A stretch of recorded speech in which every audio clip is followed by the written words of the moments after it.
Dentro do mundo da economia e do mercado financeiro, provavelmente já ouviu falar nos termos trust ou offshore. Mas você sabia que em 2013 teve uma mudança substancial trazida por uma nova lei em relação a esses termos e essas estruturas? É a promulgação da Lei 14.754 de 2023, que mudou a forma como se tributa trust e offshore no Brasil e fora do Brasil. E hoje, para a gente entender um pouco melhor dessas alterações, a gente trouxe esse tema para discutir aqui no PGONER. Meu nome é João Paulo Braune Guerra, eu sou advogado associado do PGLO. Eu sou Carlos Portugal Gouveia, sócio do PGLO. Bem-vindo então ao PGONER.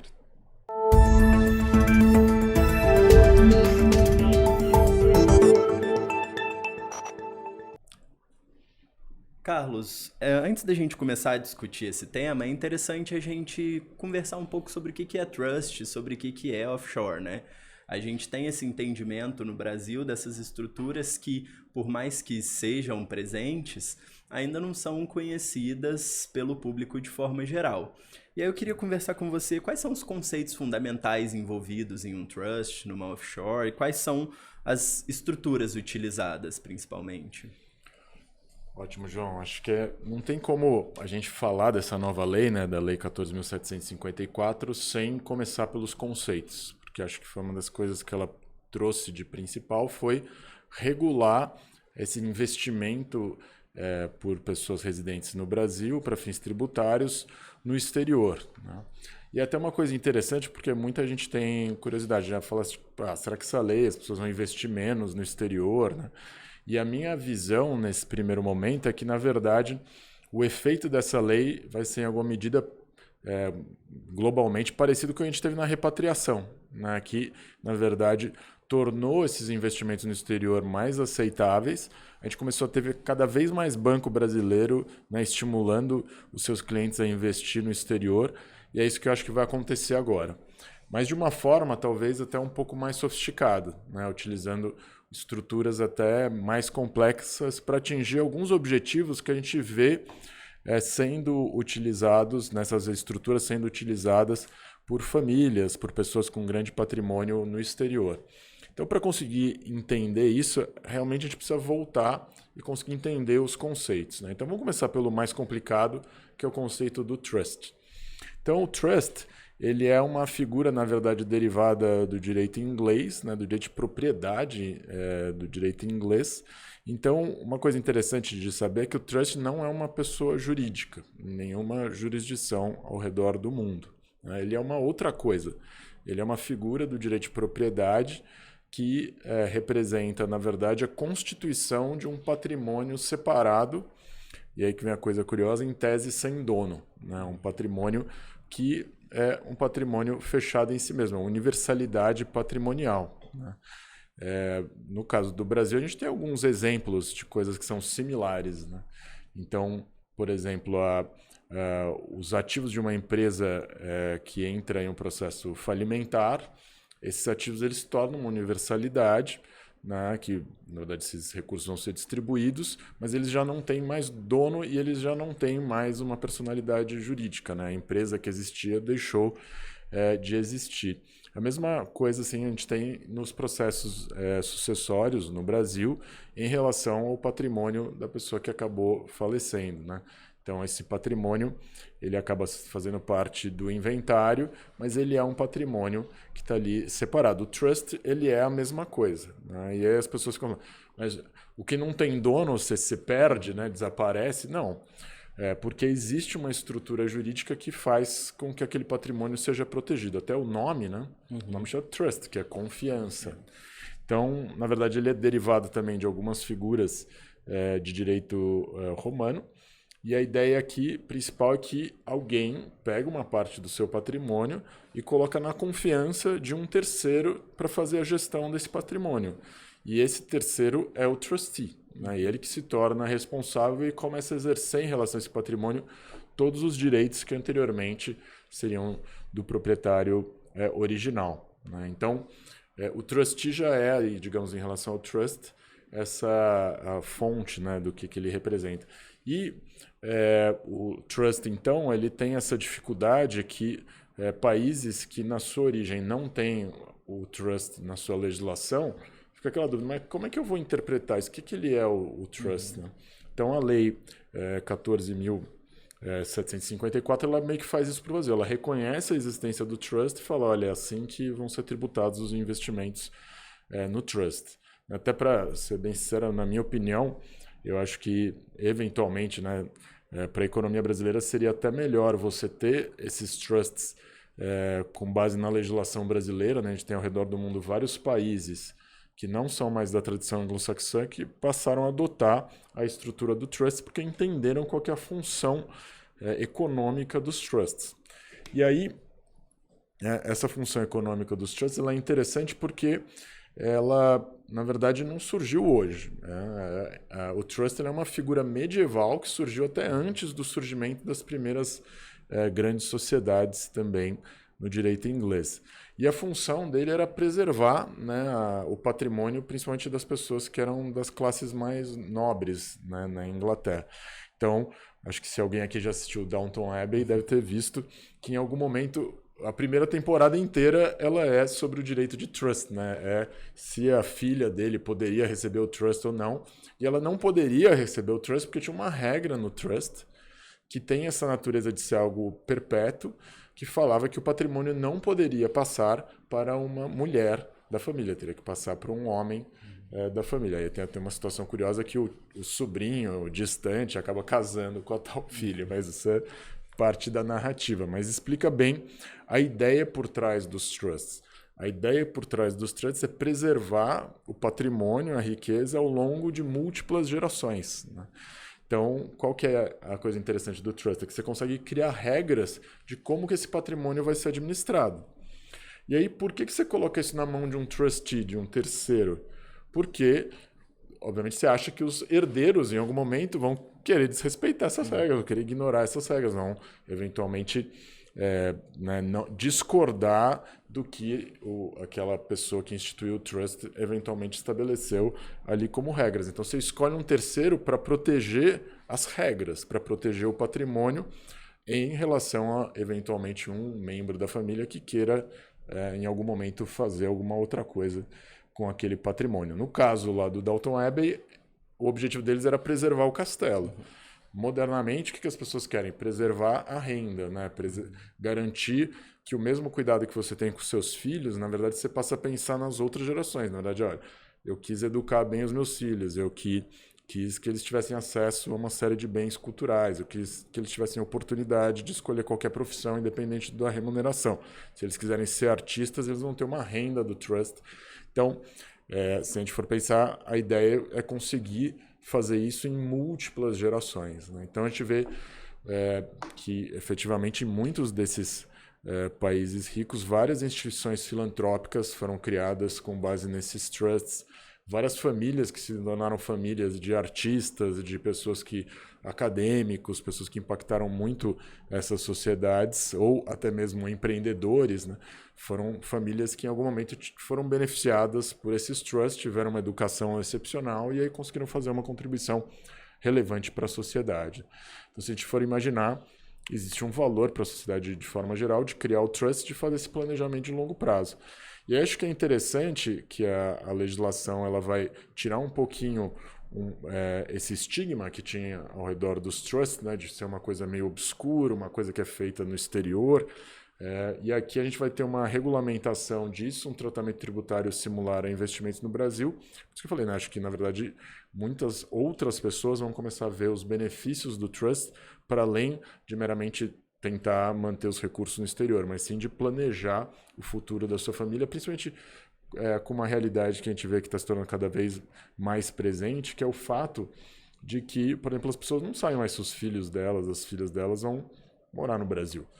As pessoas estão tendo uma vida global, estão tendo uma educação também internacional, e a gente vê em muitas famílias que você já tem os filhos, né, espalhados, os netos espalhados pelo mundo inteiro. Então você às vezes pensa em criar uma estrutura internacional para preservar uma parte do seu patrimônio para, né, beneficiar essa família ao redor do mundo todo.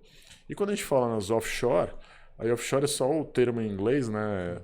Quer dizer, fora da sua costa, né? Um termo em inglês para falar estrangeiro, ou internacional.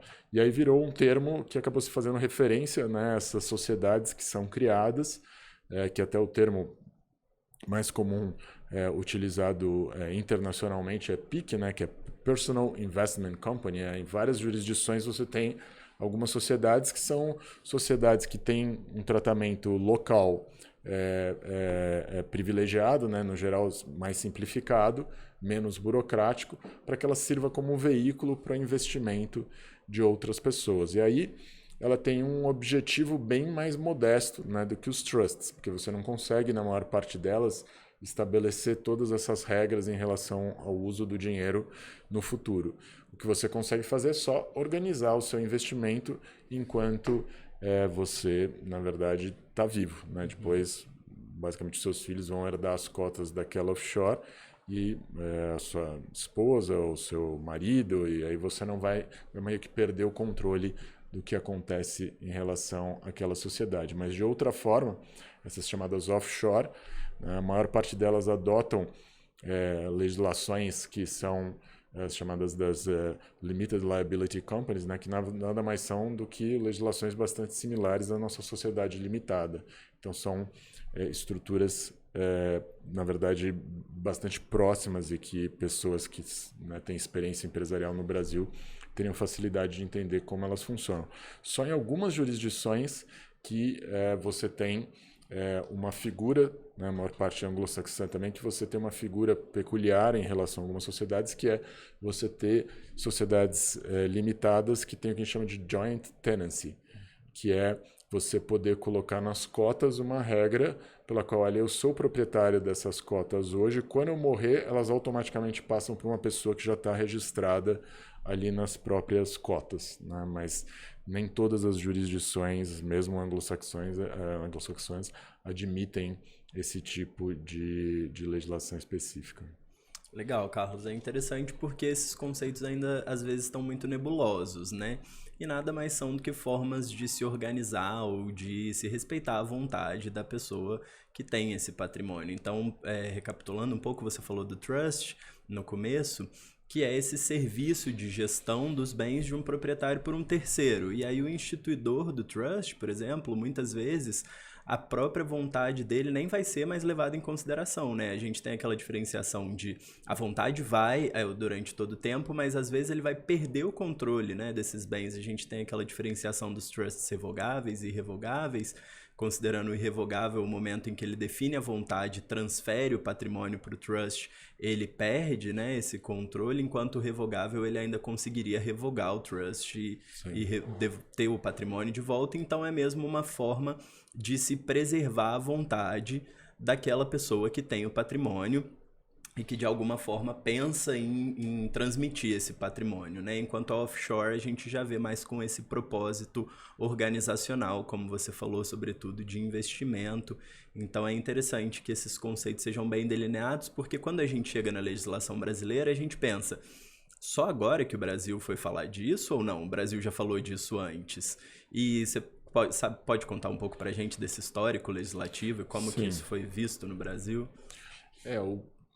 O investimento de brasileiros no exterior durante muito tempo, né, não teve uma regulação muito clara e a própria Receita Federal reconheceu isso. Isso é parte de um esforço em tornar isso mais claro. Se a gente for olhar, na verdade isso não era peculiar do Brasil.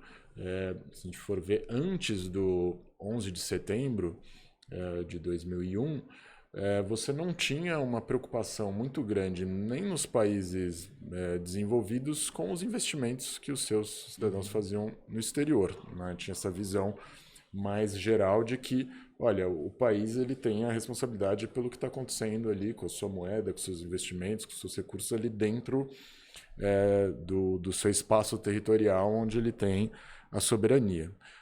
Após o 11 de setembro, que se identificou que uma parcela muito grande dessas estruturas, que elas tinham sido constituídas legitimamente no passado para servir como investimento, principalmente das grandes companhias multinacionais, né, num primeiro momento, começaram a ser utilizados para esconder dinheiro e fazer lavagem de dinheiro de recursos derivados, né, de terrorismo, tráfico de drogas, corrupção, né? Então isso ficou muito evidente que se utilizavam as mesmas estruturas, os mesmos caminhos, e aí você teve quase que uma preocupação do mundo inteiro em começar a regular isso de uma forma mais relevante, né? No caso brasileiro, isso começou por, primeiro, o próprio Banco Central, né, começar a fazer um mecanismo de declaração para fins meramente estatísticos do patrimônio que as pessoas tinham no exterior.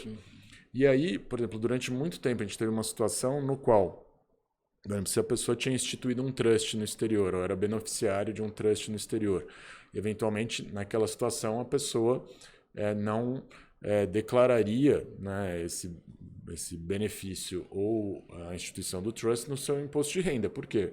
Justamente por causa dessa natureza jurídica do trust. O patrimônio não estava mais realmente no patrimônio da pessoa que tinha instituído o trust. O trust é um patrimônio separado. Mas aí o Banco Central, né, primeiro para fins estatísticos, começou a ter essas declarações regulares de patrimônio no exterior, né? Antigamente era quem tinha mais de 100 mil dólares, depois a gente passou a ter para quem tem mais de 1 milhão, né, de dólares em patrimônio no exterior, mas você tinha que fazer essa declaração e quem tinha os trusts, você tinha uma explicação ali um pouco mais detalhada dizendo que quem tinha os trusts poderia, eventualmente, deveria, na verdade, declarar aquele patrimônio, né?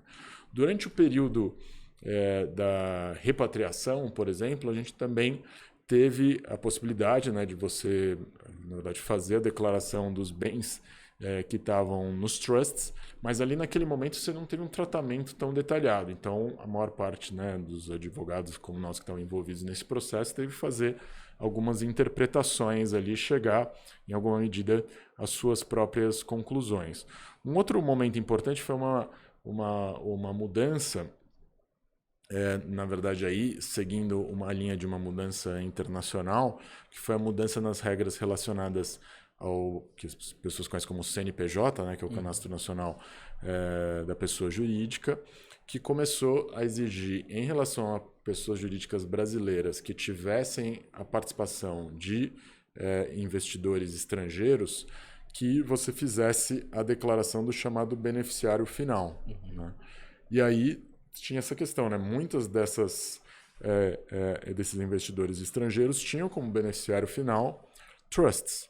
Muitos desses que nem sequer são efetivamente de brasileiros, né? Mas aí se adotou a regra internacional que, a partir do 11 de setembro, já começou a ser adotada por todos os bancos internacionais, de que você tem que identificar o beneficiário final, né? E aí a lógica olha, basicamente não existem entidades ou pessoas jurídicas que não tenham um beneficiário final. Né? Acho que uma das poucas exceções são companhias abertas sem um controlador definido, né, com capital disperso. Também alguns fundos de investimento sem um cotista que tenha controle ali sobre as decisões mais importantes, né, como a escolha dos administradores, eu também consideraria que também seria equivalente a uma companhia de capital disperso. Exceto isso, todas as outras instituições, as pessoas jurídicas acabam, ou pessoas que sejam consideradas como equivalentes, né, ou aproximadas a pessoas jurídicas, como os trusts, teriam que ter a indicação de um beneficiário final. Mas a gente não tinha ainda um tratamento jurídico que permitisse responder a algumas dúvidas tributárias, né, que existiam em relação à forma como você faria a declaração dos trusts, né? Por exemplo, como diferenciar, por exemplo, o que você mencionou, né? Situações nas quais você tem um trust que é revogável. Trust que é revogável, na verdade, você não teve ainda efetivamente uma transferência, que a gente poderia chamar definitiva, do patrimônio da pessoa que constituiu o trust para o beneficiário. Né? Até é interessante aqui a gente falar das figuras que compõem, por exemplo, o trust, que vai facilitar a compreensão. Então, quais são as figuras principais? Talvez a principal, na verdade, é o trustee, né, que é aquele que tem a responsabilidade de fazer o investimento bem, de não roubar o dinheiro, tem responsabilidade de realmente administrar aquele patrimônio. A outra figura relevante, né, é o settlor, é o instituidor do trust, é quem transfere os primeiros recursos para o trust, na maior parte das vezes. Na verdade, que o settlor, ele na prática não precisa nem transferir nenhum recurso para o trust, né? Ele precisa só, basicamente, contratar alguém para fazer o documento inicial de constituição do trust, que é o chamado trustee deed, ou uma escritura de constituição daquele trust.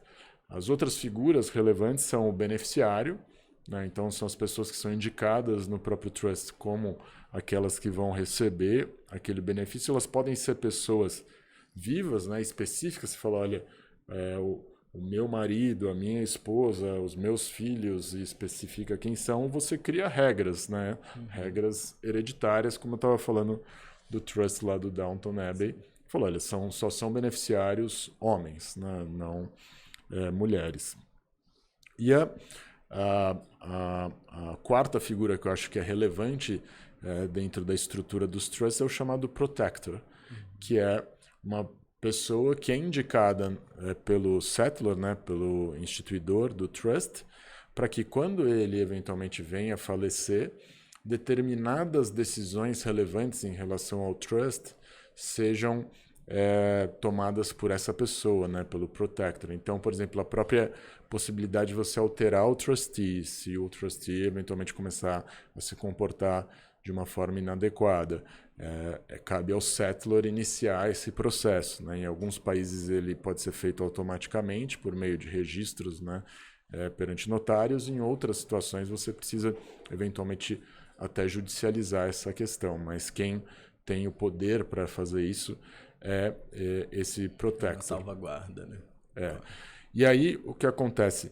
Você tem, como você já tinha mencionado, né, os trusts que são revogáveis e os que são irrevogáveis. Os que são revogáveis são aqueles que o settlor, o instituidor, pode ir lá e revogar o trust, e o que acontece? Aquele patrimônio volta para o settlor. Então aí você tenderia a imaginar, né? Será que a gente pode considerar nessa situação que o patrimônio realmente saiu do patrimônio do settlor? E acho que foi essa a interpretação, né, que a Lei 14.754 acabou adotando, que se o trust não é revogável, ou seja, se a pessoa pode devolver aquele patrimônio para o seu próprio patrimônio e encerrar o trust, então aquele patrimônio deve ser declarado como ainda pertencente ao patrimônio do settlor, independentemente da legislação do país no qual o trust foi constituído, né? Então, você acaba criando uma ficção jurídica ou uma superação de um eventual conflito entre as jurisdições para efeitos tributários.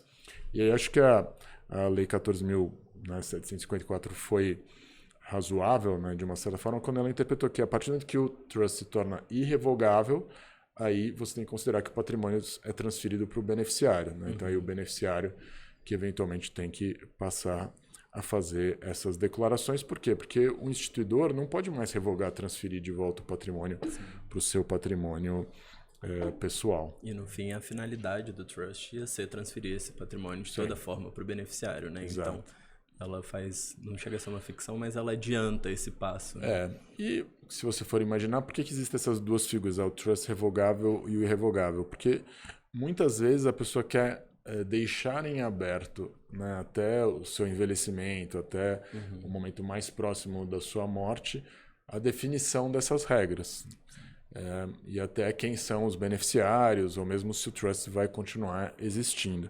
Então, a pessoa pode estar insegura em relação à própria instituição do trust e das regras que ela criou. Então, ela vai deixando para um segundo momento e, no geral, acaba funcionando da seguinte forma. Se a pessoa falece, o trust automaticamente se torna irrevogável em relação aos seus beneficiários, né? Então, é como se a pessoa ficasse esperando até o último minuto, né? Como no Brasil a gente pensa em relação aos testamentos, né? Você faz um testamento e, a qualquer momento, você pode ir lá e mudar as regras do testamento. Nesse caso do trust, se ele se torna irrevogável, você não consegue mais mudar. O settlor não consegue mais mudar aquelas regras, como você tinha mencionado. Então, em muitas situações, você pode eventualmente usar esse recurso do trust irrevogável para protelar um pouco essa decisão, para ver por exemplo, se você não está tendo essa perspectiva necessariamente multigeracional, você está fazendo trust só para proteger, por exemplo, os seus filhos, eventualmente você quer esperar um pouco de tempo, ver eles crescerem, ver como eles se comportam, e aí você vai desenhar as regras conforme o comportamento deles, né? Eventualmente, se você está realmente criando um trust multigeracional, aí às vezes é até bom você se distanciar um pouco do que está acontecendo ali com seus filhos, da sua própria emoção naquela relação e tentar pensar em regras que sejam mais abstratas, que valham, né, por múltiplas e múltiplas gerações, até para beneficiar pessoas que você não vai conhecer. Que no fim a ideia volta àquela questão de justamente a transmissão do patrimônio, né? E como você falou, no Brasil a gente tem nossas regras específicas, não temos uma figura idêntica ao trust, né? Mas temos nossas regras específicas. Mas mesmo sendo uma figura internacional, como você mencionou no começo, cada vez mais brasileiros e brasileiras têm feito trusts, né, fora do país. E aí, por isso, surge-se também essa questão de como tributar, né? Uma estrutura cara, feita fora do Brasil, e como que vai fazer essa tributação. E você já comentou um pouco desse histórico, né? E aí, em determinado momento, você falou que carecia ao Brasil uma estrutura que pudesse detalhar essa tributação, e aí veio a Lei 14.754, como você já falou, além de esclarecer alguns conceitos e definir alguns dilemas, né, que tinha no Brasil, tem por esse objetivo olhar para essas estruturas e ver como é que vai ser aplicada a eventual tributação. Sim. E você acha que nesse sentido a lei é suficiente? Acho que a lei cumpre um papel importante, né, porque se você for ver a motivação da lei, em tese, era para tributar pessoas que estão sendo tratadas de forma diferente no exterior, né? E eu, sinceramente, acho que para muitas dessas pessoas, principalmente aquelas que têm o maior patrimônio, não vai ter nenhum efeito. Por uma razão muito simples. A lei ela só se aplica a pessoas que têm residência fiscal no Brasil. Quem tem residência fiscal no Brasil é quem reside no Brasil, né, por mais de 180 dias para cada ano calendário. A gente sabe, muitas dessas pessoas que têm um patrimônio muito grande, elas não vivem necessariamente no Brasil. Elas podem ter cidadania no Brasil, mas elas vivem ao redor do mundo inteiro, né? Então, elas podem muito facilmente estabelecer residência fiscal em outro país e aí viajar para o Brasil, eventualmente, ali por alguns meses, ver a família, cuidar dos negócios e voltar para o país onde ela estabeleceu a sua residência. A gente já está vendo isso, né? Muitas pessoas mudando, pessoas do agronegócio mudando para o Paraguai, pessoas do mercado financeiro mudando para o Uruguai ou mudando para os Estados Unidos.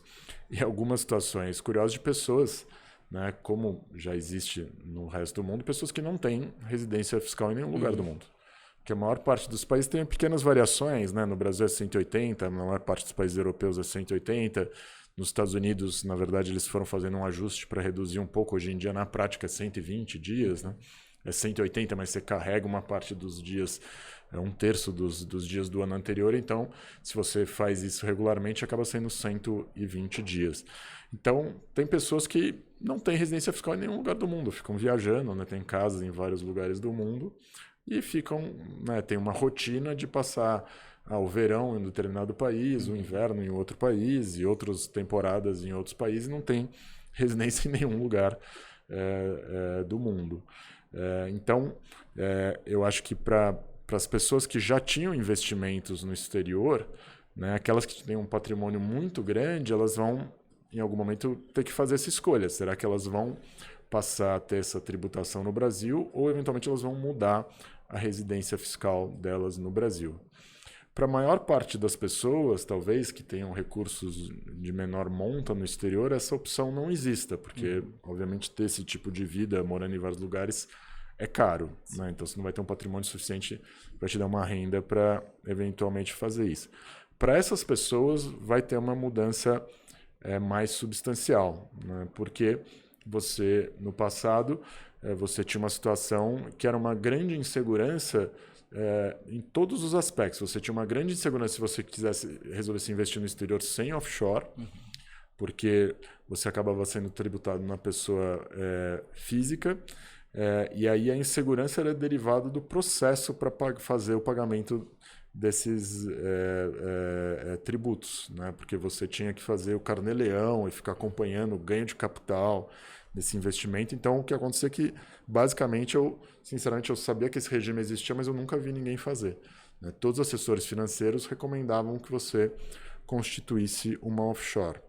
Mas também, em relação ao offshore, você começou a ter, principalmente a partir, né, do 11 de setembro, a mudança do regime tributário ao redor do mundo todo, e muitas jurisdições começaram, de fato, a tributar, mesmo sem mudanças legislativas, essas offshores que não tinham aquilo que a gente chama de substância econômica, né? Então, eram offshores que você não tinha um administrador local, não era uma companhia com uma atividade naquele local, naquela outra jurisdição estrangeira, né? Então, você sempre teve uma dúvida de que se no Brasil não poderia ser adotado esse mesmo tipo de interpretação de uma maneira meramente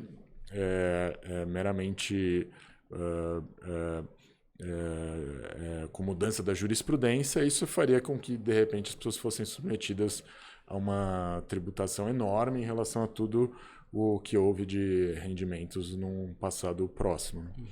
Então, se a gente for analisar em relação a essas incertezas, essa nova legislação ela acaba trazendo algumas seguranças, né? A gente vai conversar mais sobre essa lei específica no próximo episódio, mas para ter uma ideia, em relação a todas essas instituições que a gente falou, e em relação a mais algumas também que são equiparadas, o que a gente identificou foi uma padronização da tributação em torno de 15% apenas do rendimento dessas sociedades naquele ano calendário específico, né? Então, algumas coisas ficaram bem mais práticas. Você só tem que olhar para a contabilidade, né, dessas offshores ou dos trusts ao longo do ano calendário completo, e ao final desse ano calendário você vai fazer a sua declaração de imposto de renda e vai reconhecer que ocorreu, né, ali um acréscimo patrimonial. Em cima daquele acréscimo patrimonial que é derivado do resultado, né, dessas entidades, você vai pagar um imposto de renda de 15%. Então, dá para ver que, na verdade, você teve uma grande consolidação. Né? E, além disso, um outro aspecto importante é que, em relação aos ganhos que existiram no passado, né, porque muitas vezes essas sociedades foram constituídas muitos anos atrás. Em relação a esses ganhos que ocorreram no passado, você também vai ter um tratamento unificado e as pessoas vão poder, eventualmente, tributar 8% apenas desse acréscimo patrimonial existente no passado. Então, você acaba tendo um benefício bastante similar ao que a gente acabou tendo durante a repatriação. Então, o que eu penso? Por um lado, você regularizou todo o passado, né, de todo mundo que fazia investimento no exterior, e você criou uma situação no qual, se a gente for pensar pessoas que estão, né, formando seu patrimônio agora, você vai ter, na verdade, até uma facilitação desse investimento no exterior, né? Então, você, na prática, acabou criando uma equiparação tributária, né, uma aproximação tributária em relação aos investimentos que são feitos no Brasil, que são feitos no exterior, uma melhor regulamentação. Então, se você for olhar para quem tem patrimônio investido hoje em dia no Brasil, muito provavelmente uma parcela dessas pessoas no futuro vai começar a ter esse investimento no exterior também, né? Porque agora está tudo regulado, está tudo certinho. É uma regularização, uma consolidação e um mínimo de previsibilidade, né? Que permite justamente, como você falou, que as pessoas possam vislumbrar essa estrutura como uma possibilidade. E não depender necessariamente de consultores, advogados.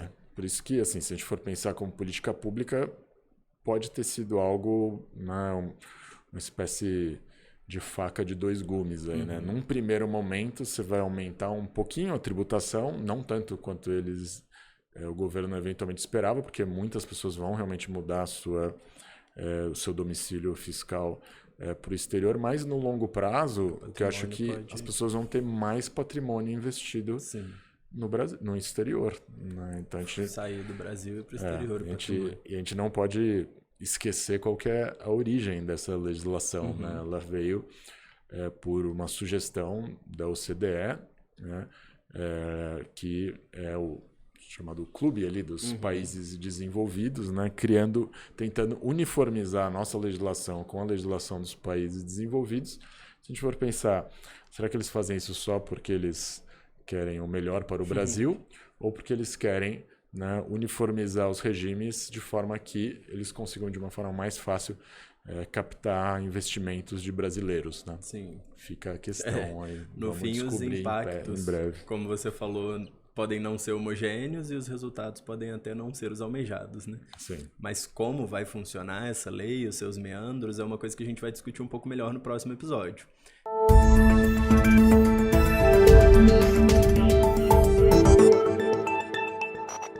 Então, se você gostou desse episódio, não deixe de nos seguir no Instagram, no LinkedIn, no Facebook, no YouTube, nas melhores plataformas de áudio. E ficou com alguma dúvida ou quer tirar qualquer questão com a gente, só comentar aí embaixo que a gente vai até você. Muito obrigado e até o próximo PG On Air.